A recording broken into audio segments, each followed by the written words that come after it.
Cette tournée cet été s'est faite avec, je dirais, le cercle élargi des gens de Info-Québec. Alors, non seulement les gens du comité, le coordinateur, mais aussi des gens qui gravitent autour de nous. Donc, vous entendrez 3 personnes de plus ce soir. Et ce qu'on voulait, c'est faire le point à différents niveaux. Alors, j'ai trouvé cette appellation pour nous, la constellation des possibles. Alors, dans le fond, on est des possibilistes. Hein? C'est taxé de toutes sortes de noms, on est des possibilistes.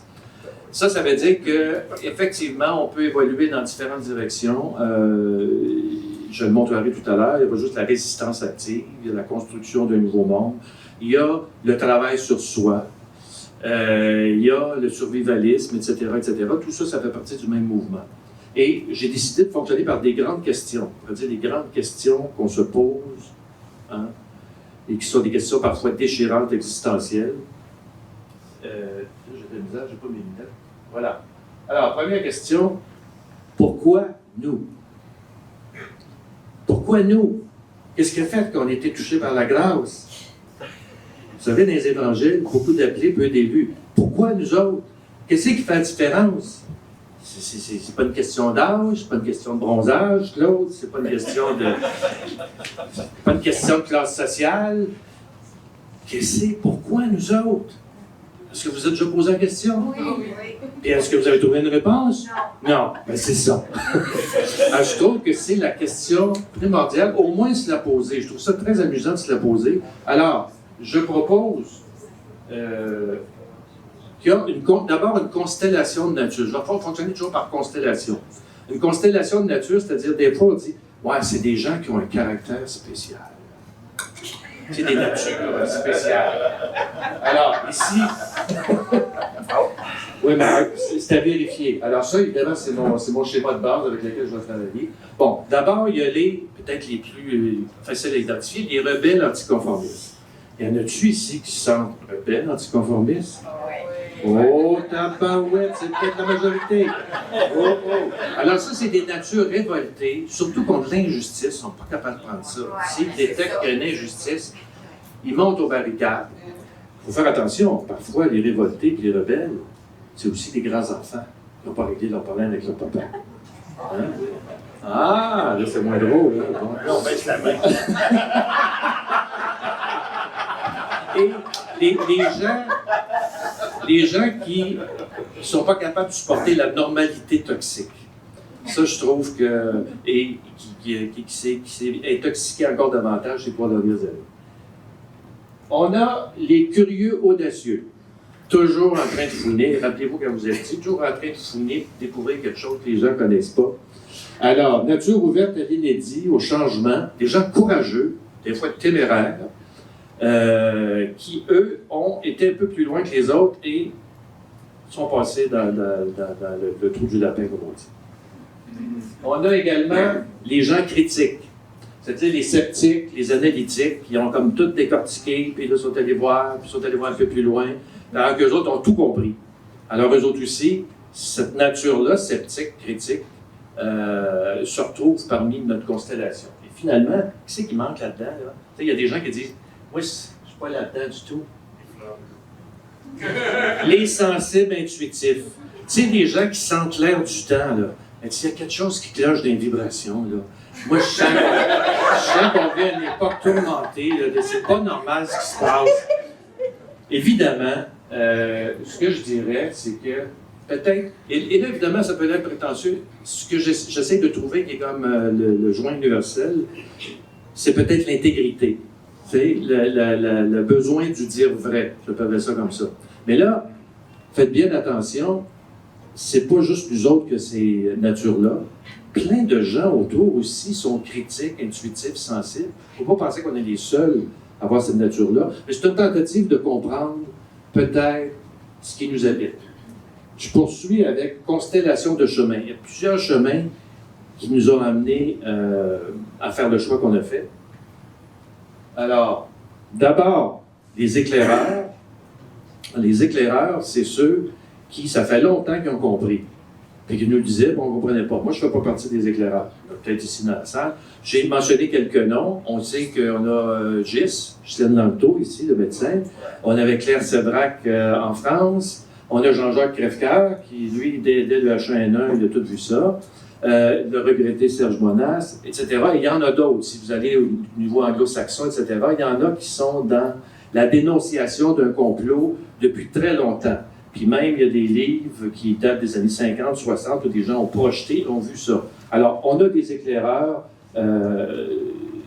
comme interlocuteurs, si vous voulez. On a les allumés. Et ça, les allumés, c'est probablement à peu près tout le monde qui sont ici. C'est ceux qui ont eu la révélation à partir de la crise COVID. Rapidement ou plus lentement. C'est-à-dire qu'il y a eu comme un grand dévoilement. C'est la définition de crise, là. Et ce grand dévoilement-là a fait en sorte que les gens ont allumé, comme on dit. J'aime mieux dire allumé qu'éveillé, là. Il y a les retournés, c'est-à-dire les gens qui sont retournés sur eux-mêmes ou qui ont été convertis. C'est-à-dire des gens qui, au début, nous ont même insultés, ou étaient très sceptiques, ou étaient dans le narratif dominant, et qui, on leur donne ça, petit à petit, pas à pas, des fois prudemment, d'autres fois plus bruyamment, ont convenu qu'ils s'étaient trompés et ont rejoint notre gang.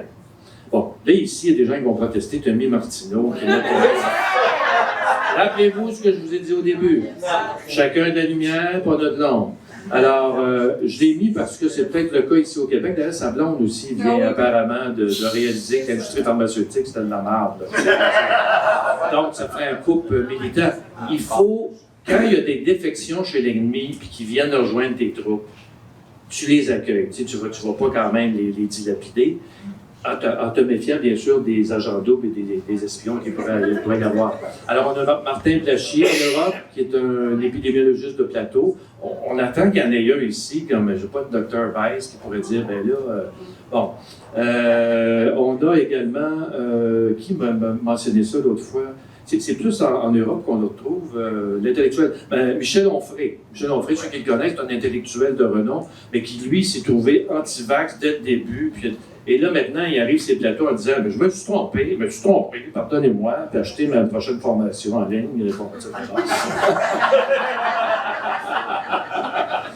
Et moi, j'aime bien Tim Robbins. Tim Robbins, c'est un acteur, un grand, qui est vraiment très, très, très bon acteur et qui n'est pas du tout dans la mafia hollywoodienne. Et lui, son histoire est intéressante parce qu'il était très compliant, vivant à Los Angeles avec toutes les mesures, trouvant que ça a du bon sens sans être acrimonieux. Et quand il a voyagé à Londres, il a vu une manif anti-mesure, comme c'est un militant, quelqu'un de gauche, etc. Il est allé dans la manif, et là, il a parlé à des gens, et c'est là qu'il a allumé.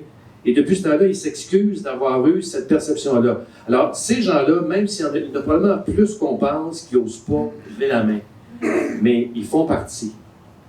Et finalement, on a les victimes. Les victimes, c'est-à-dire des gens qui se réveillent après avoir eu un décès dans leur entourage, des effets secondaires graves, connu des faillites. Dans certains cas, dans certains pays, c'est des expropriations. Bon, des gens qui ont goûté à la dure aux conséquences de ces crises-là, à un moment donné, nous joignent aussi. Et dans tous les cas, ce qui nous caractérise, c'est pas de retour possible. Est-ce que vous considérez que vous pourriez revenir à l'innocence béate de lire la presse, Journal de Montréal, Radio-Canada, croire qu'effectivement, on est responsable de tous les feux de forêt de la planète, etc. Bon, voilà, c'est ça. Alors, deuxième question. C'est qui nous? C'est-à-dire, c'est bien beau de dire qu'on est arrivé par quatre chemins avec des natures particulières, mais qu'est-ce qu'on représente? Hein? On se demandait ici, tu sais, par exemple, qui ici est de droite? Bon, il y a quelqu'un qui s'assume. L'assume. Ouais. Je dis ça parce que la plupart des gens qui sont rentrés dans le mouvement étaient probablement des gens qu'on appelle des progressistes, des humanistes, des gens associés à la gauche, etc. Maintenant, la plupart de ces gens-là sont obligés, sur le bout des pieds, de dire, ben, je suis plus à l'aise avec les conservateurs, les traditionnalistes ou les gens qu'on appelle de droite. Et ça tire. Oui, il y a même des gens ici en avant là, qui ne sont pas prêts à dire ça. J'ai déjà voté une VD, par exemple. Oui, mais c'est ça. On a tous été nationalistes, on a tous été libertaires, et là, on est en train de switcher, la fenêtre d'Overton bouge. Alors, c'est qui nous? une constellation de sensibilités. Alors, on a les gens qui viennent de la politique. C'est clair que dans le mouvement, il y a des gens qui viennent de la politique. Bon, je pense ici, c'est assez clair que des gens comme Stéphane Blais, par exemple, notre ami Bernard Massy, qui vient de l'université, mais il vient de la politique aussi. Alors, il y a des gens qui étaient des gens de la gauche traditionnelle, beaucoup de nationalistes aussi, des gens qui étaient pour l'indépendance, ou en tout cas, peu importe. De toute tendance. Alors, ce qui est intéressant, c'est qu'on doit refaire le nouveau monde avec toutes ces tendances-là et avec les insultes qu'on nous envoie. À un moment donné, il va falloir effectivement, je pense, parce que je me suis posé la question souvent, ouvertement dire, moi j'aime bien, au lieu de dire de droite, d'ailleurs droite-gauche, vous savez que ça vient de la Révolution française, c'est très arbitraire. Je veux dire, tu peux déconstruire ça. Tu es de gauche, donc tu es pour le Parti communiste chinois, pour le régime soviétique, et tu peux l'envoyer promener la personne de gauche. Là. La gauche poussée à l'extrême donne des systèmes totalitaires, la droite aussi, le fascisme, mais entre les deux, la droite aujourd'hui, c'est souvent les gens qui sont pour une conservation de certaines valeurs et qui sont très proches, je dirais, des gens religieux ou spirituels. Alors, quelle est la honte de ça? On a les sensibilités sociales, humanistes. Peut-être une très grande portion des gens viennent de là. Ça, c'est des gens qui ont toujours été pour la défense des droits et libertés, la défense des opprimés, la lutte contre les injustices sociales. On trouve là-dedans beaucoup de gens qui ont fait du communautaire, du bénévolat, des soignants, des éducateurs, etc. Et même s'ils ne sont pas dans la salle ici, il y en a beaucoup qui pensent comme ça, puis qui n'ont pas osé, pour ne pas être discriminés, se joindre. Parce que beaucoup, la fibre humaniste, c'est peut-être ce qui nous relie le plus. La préservation de ce qui fait l'être humain, parce que c'est ça qui joue à l'heure actuelle, on pourrait dire. On a les alternatifs Nouvel Âge. Nouvel Âge dans un sens qui n'est pas négatif, là, parce qu'on peut souvent un peu... c'est-à-dire des gens qui étaient déjà marginaux, un peu anticonformistes, des gens qui sont proches de toutes les nouvelles thérapies, des médecines intégratives. On a beaucoup de gens dans Réinfo Québec, bon, ostéo, naturo, acupuncture, etc., préoccupés d'alimentation, de santé, d'autarcie, de simplicité volontaire. Pour eux autres, c'est naturel. Tu as déjà un pied dans le nouveau monde, de toute façon. Hein? Et finalement, les gens, je dirais, qui ont plus une fibre religieuse ou spirituelle. D'ailleurs, le niveau de spiritualité est très élevé chez nos troupes, je pense. Même des fois, c'est une spiritualité à partir des cristaux ou des ondes sonores, peu importe. Là. Je veux dire, il y a plus grand que nous. Il y a quelque chose qui résonne à un autre niveau. Et il y a aussi les gens, littéralement, moi j'ai été surpris le nombre de gens qui se réclament maintenant du Christ, des chrétiens, qui retrouvent soit leur foi, et parmi les plus radicaux, là, je veux dire, en France, vous avez Pierre Hillard, Richard Boudry, et même ici, la France, des fois, des gens, je nommerai pas personne, c'est sûr qu'il y a des mouvements eschatologiques là-dedans, là, c'est-à-dire, tout ce qu'on fait ne sert à rien ici, c'est juste d'attendre le retour du Christ. Bon, mais ça... c'est pas nécessairement la position de l'Info Québec. Et je comprends cette position. Alors, il y a beaucoup de renouveaux chrétiens ou catholiques. Vous savez, il y a la chaîne Théovox, etc., etc. Donc, c'est très présent. Voilà. Alors, maintenant, qu'est-ce qui pourrait, en fait, nous fédérer toute la gang? C'est qu'on est des pacifistes, non violents. Et on a intérêt à le demeurer coûte que coûte. Puisque c'est tout ce qui attend pour pousser le totalitarisme encore. Ça, je pense que tout le monde l'a compris parce qu'on s'est fait tellement gosser qu'on est resté. C'est sûr qu'il y en a qui utilisent la violence verbale, l'indignation sur les réseaux sociaux. Même là, il faudrait garder un certain décorum. Je l'ai souvent rappelé des fois dans nos fils. Évitez d'insulter le voisin parce qu'il ne pense pas comme vous. Et ça ne donne rien de... Bon, ça donne rien. Le goût de plein de marde. Je veux dire, c'est du défoulement infantile. Soyons plus intelligents que l'adversaire. Hein? Et d'ailleurs, la non-violence est souvent une des armes. Le totalitarisme, c'est pas quoi faire avec ça.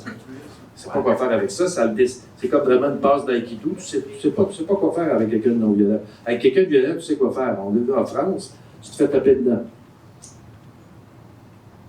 Bon. Comment on va? OK. Ça, je l'ai rajouté à la fin. Comment on va? Tu sais, avant de passer à qu'est-ce qu'on fait, comment on va? Et là, je voulais simplement qu'on prenne le temps de, je dirais, conscientiser cet aspect suivant, c'est-à-dire que lorsqu'on a traversé, on dit traverser le miroir, rentrer dans le trou du lapin, ça fait très Alice, ou qu'on a déchiré le voile, ça fait mal. C'est des deuils. On pense souvent que c'est des gens, là, ils sont fait vacciner, etc. Oui, il y a des effets secondaires. C'est évident que quand il y a des effets secondaires, c'est pas drôle physiquement. Mais on a, nous, vécu des deuils et il faut prendre le temps de les accueillir, tout simplement. Alors, une constellation de deuil qui correspondent à des pertes d'illusions. Et souvent, on prend ça pour acquis. Bon, OK, maintenant, c'est comme ça. Bien, moi, souvent, chaque jour, il y a quelque chose qui est à travailler, comme n'importe quel deuil, pour passer au-delà. Alors, ici, il y a des deuils de la politique. Il y a encore des gens qui croient à la politique ici à côté. Mais je veux dire, ce que je veux dire, le deuil ici, blague à part, là, on a vu comme jamais que la démocratie, c'est une parodie, c'est le système idéal pour se faire manipuler par des gens d'en haut, des oligarques. L'opposition, c'est une vraie farce. Tu sais, il n'y a pas d'opposition. Comme il y a un consensus scientifique, il y a une unanimité d'opposition. Hein? Et c'est quoi de quoi? Tout le monde est d'accord pour dire que l'unanimisme est dangereux.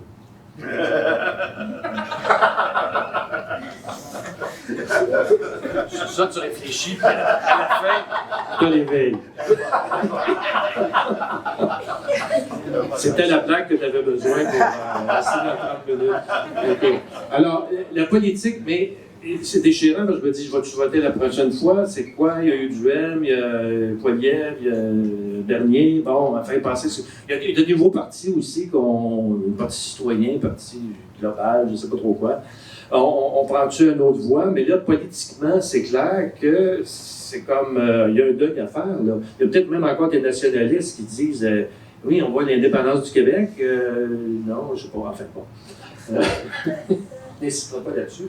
Il y a un deuil des institutions et du droit, c'est-à-dire l'institution médicale en a pris sa claque. Encore là, on savait ça un peu que les médecins étaient manipulés par le Big Pharma, mais là, je veux dire, on est rendu radical dans notre vision. L'institution de l'école, qui est en train d'être littéralement noyautée, pilonnée par le wokisme. J'insiste pas là-dessus, mais tout le monde comprend. Le droit lui-même, hein, le législatif et l'exécutif sont rendus main dans la main, on perd toutes nos causes. Il y a des gens qui réussissent à ne pas se faire incriminer, mais l'ensemble des causes, c'est très rare les gains. Alors la société de droit, là, qui est quand même la base de notre espoir dans la démocratie, il a foutu beaucoup de cas. Et c'est sûr que nos droits et libertés ont été restreints. Mais à petit feu, le principe de la grenouille. Fait qu'à un moment donné, tu t'aperçois que tu as 80% moins de droits que tu en avais il y a 10 ans. Mais tu t'en es pas aperçu, tu les as enlevés un par un. Bon. Les prochains, ça va être, tu n'auras pas le droit de circuler en automobile pour venir ici. Il faut que tu marches.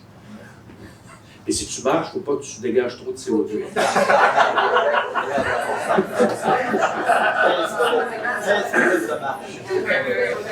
Les scientifiques et les experts, ben ça, moi personnellement, c'est sûr qu'on en a des scientifiques avec nous, etc., mais il y a une grande déception de voir comment... Il y a une crise de la science, là, je pense que tout le monde est obligé de le reconnaître. Il y en a qui ont vu ça il y a très longtemps. Qu'est-ce qui est la science? La science est-elle instrumentalisée? C'est-tu du scientisme? Dans le domaine biomédical et des sciences humaines, qu'est-ce qu'on peut même plus croire les grandes revues avec des pairs, tu sais, Nature puis Lancet, ils ont tous commis des... Bon, écoutez, ça fait un drôle de monde quand tu peux plus du tout te fier à la science. Pour moi, la science, c'était l'émission découverte avec, comment ça s'appelle? Tu sais, Jean Tissage, puis tout ça, puis tu sais, la vie des koalas, puis qu'est-ce qui vit dans le désert.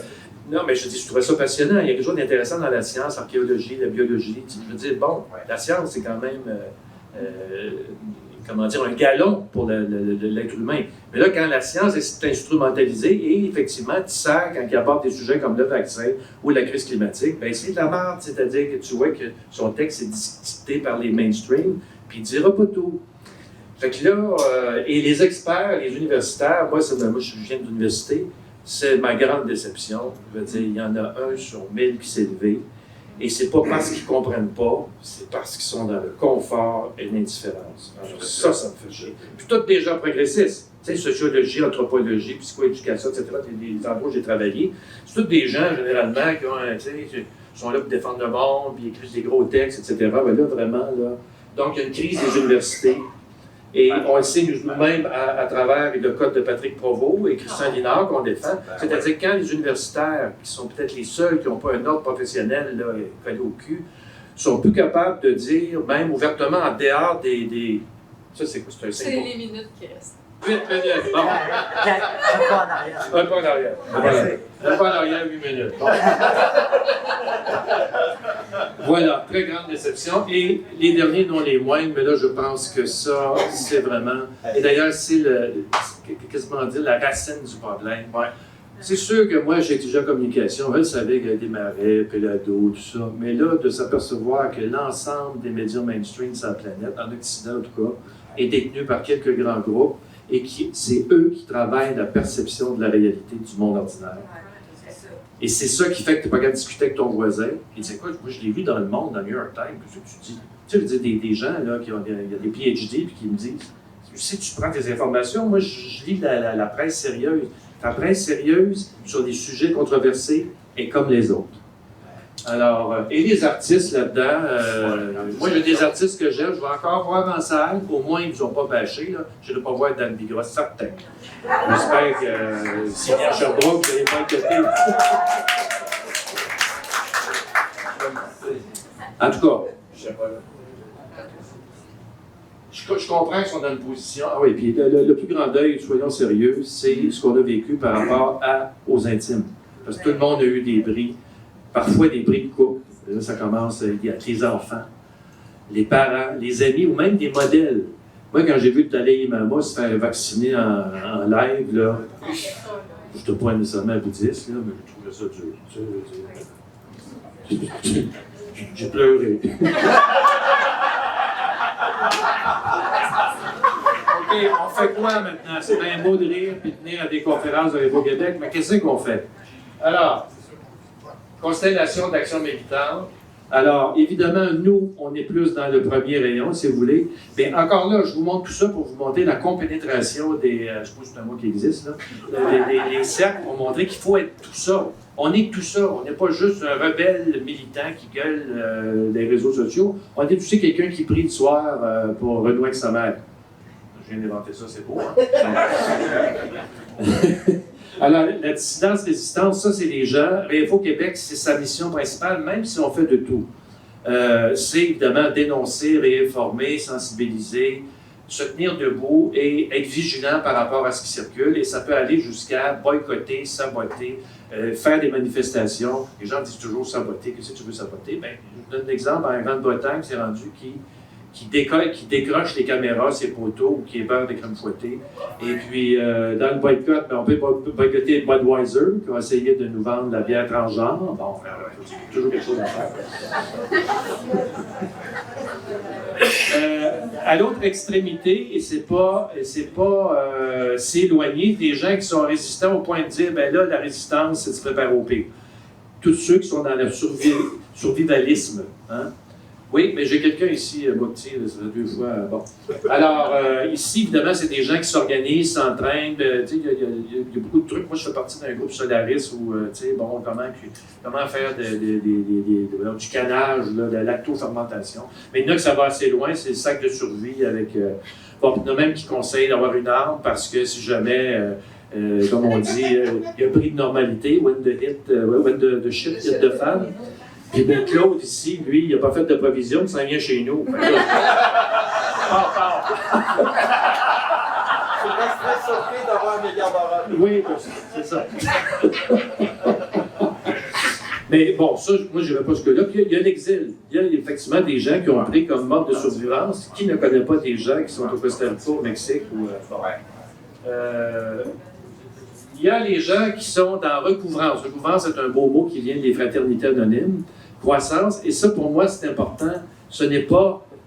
on peut se lever, mais aussi, on a le droit de se relever. Alors, c'est tout ce qui comporte de l'aide.